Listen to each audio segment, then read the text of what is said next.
Você comentou agora, nessa sua última fala, sobre a questão, né, da criança, do jovem, já ter um comportamento naturalmente, entre aspas, agressivo e tal. Uhum. E aí eu queria falar sobre a questão da violência nos jogos de videogame. E aí eu quero fazer um parênteses, né? Eu, como sou uma estudiosa de games, há algum tempo já, os pesquisadores de Game Studies, eles falam que não necessariamente um jogo violento vai fazer com que a pessoa tenha um comportamento violento. Não é uma relação causal direto, assim. O comportamento violento, ele é multifatorial, né? Então, tem várias outras questões envolvidas.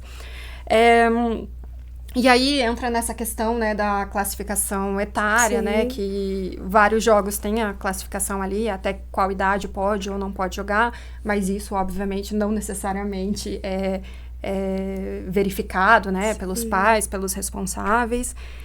E aí a minha pergunta é exatamente isso. De que forma a exposição aos jogos violentos, jogos agressivos, podem trazer consequências para esses jogadores?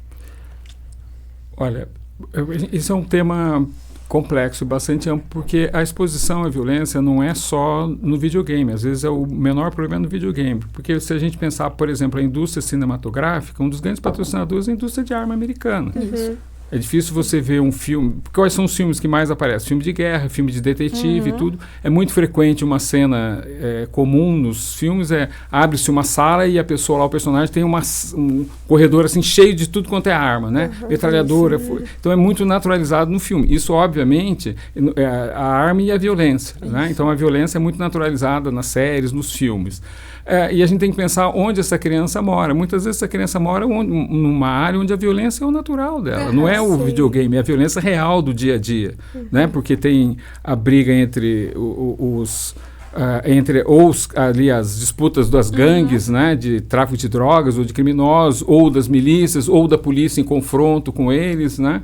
O vizinho tem arma, o pai tem arma, então é uma violência que eles vivem no dia a dia. Então a gente tem que ver de que mundo a gente está falando. As crianças de classe média, média alta para cima são mais protegidas, mas as crianças de periferia, as crianças de áreas mais pobres nas cidades no Brasil inteiro, é só a gente ver quem que mais morre no Brasil. São jovens negros, né? Isso. Então, para eles, o videogame não é problema, o problema é a vida real, né? Tá certo? Então, eu sempre penso que a gente ficar discutindo muito essa questão da violência, eu acho que é, como se dizia antigamente, uma discussão bizantina. Isso não tem muito, tem que discutir a violência real que essas crianças estão expostas. Muito equivocado, claro. Assim, porque realmente não é uma relação de a criança jogou.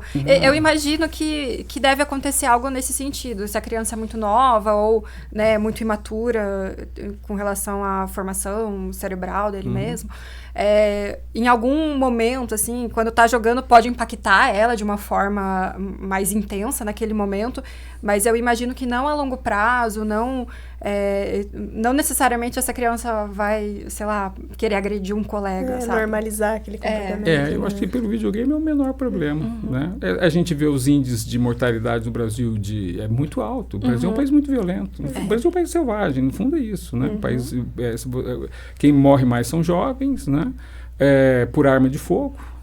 Em periferia, negros, né? Principalmente, então, essa população maior mais fragilizada, mais vulnerável socialmente. E eu costumo dizer, quando alguém aparece com esse argumento para tentar conversar comigo sobre a violência dos games, eu falo que se a gente for partir desse princípio, a gente não pode mais assistir filme, nem série, nem mesmo noticiário. Sim, claro. Porque o noticiário, alguns noticiários, inclusive, eles são pautados na só pela violência, só pela bruta, violência. assim. E hoje em dia, com a história da internet, coisa que na minha geração a gente não via, eles mostram as cenas do assassinato, a cena do acidente grave ali, não é narrando, dizendo a notícia, não, é mostrando, olha aqui como é que fulano morreu, como é que foi que levou o tiro e tal, né? São os clickbaits. Né? Exatamente. E se não chegar por meio da imprensa, vai chegar por algum parente que te mandou no WhatsApp, chega no meme, aqueles tudo, vídeos claro, tenebrosos, assim, explícitos. Realmente é quase que um privilégio, assim, um jovem poder estar na segurança do quarto dele jogando um jogo de violência, quando lá fora... Sabendo real, é real, né? A gente vê coisas absurdas, mortes por bala perdida, entre aspas, né? que acontece muito, né, no Brasil, em periferia e tudo. Então, às vezes nem jogando videogame no quarto está seguro. Não é verdade? Dependendo da região onde ele mora. Um outro ponto importante, estudo interessante nos Estados Unidos mostrando que adolescentes que moram em áreas onde existe muita violência urbana, o rendimento escolar deles é mais baixo porque eles já saem de casa estressados, nível de cortisol alto, então tem medo, não sabe nem se vai chegar na escola. Então isso já diminui a capacidade de atenção, de memorização pelo estresse, eles vivem em estresse permanente. Né? Então a violência é muito mais concreta do que a gente supõe, né? A gente está falando de esporte, de diversão, de jogos, a violência que é associada aos esportes, né? Futebol, por exemplo, no Brasil, né? Exatamente. Né? Eu faz muitos anos que não vou ao jogo de futebol por isso, porque eu vou lá levar o risco de levar uma paulada, uma pedrada. Não é verdade? Deixou de ser o jogo, passou a ser a briga antes do jogo, né? Porque a briga, a violência libera muita dopamina, né, Marcelo? Mas é verdade. Depende. Se a pessoa está apanhando, mas quem está assistindo está gostando de ver o outro apanhar. Esse é o ponto, né? E parte muito, a questão das brigas assim, até das próprias torcidas, parte um pouco dessa frustração do o meu time perdeu, ou a derrota, não tive aquele resultado que eu estava antecipando, né?